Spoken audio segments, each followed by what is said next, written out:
2 minutes. There we go. This is why we have a problem. And it's not going away. David, I've just seen you come in on a dinghy with a load of trash. Yeah. Where the hell did you find it? It's beautiful out there. It's beautiful, and you would imagine that in an environment like this, it's sort of untouched by the human fingerprint. But yet, you go literally to any bay, and this is the kind of rubbish that you see just washing up, and it's atypical.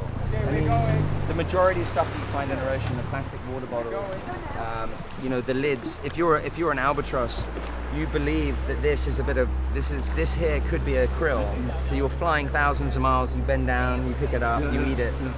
And then you expel it into your chick. And now we're seeing chicks who are very, very young dying because of ingestation of plastic. And you imagine you've never left your nest. Your mother has flown 6,000 miles. And that is why 19 of the 21 species of albatross on our planet are currently facing extinction because of human fingerprints like this. So the lids, the bottles, styrofoam, flip-flops, there's a lot of people running around, a lot of fishing equipment, and lighters. These are all typical of what you would see in the Eastern Garbage Patch. So what happens to that stuff? It just stays there, and what generally happens is you can see here, this is signs where a fish has obviously seen this, started to nibble on this.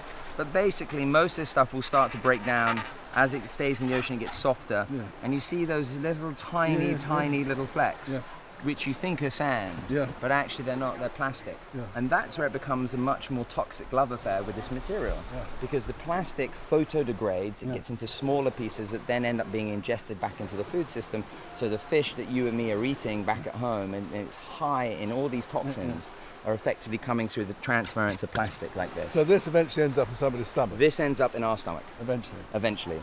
So you throw out your bottle, you think it's gone. And it ends up in your dinner box, eventually. And it ends up often in our ocean somewhere in an environment. And it wouldn't take us more than a second to just trawl here. I mean,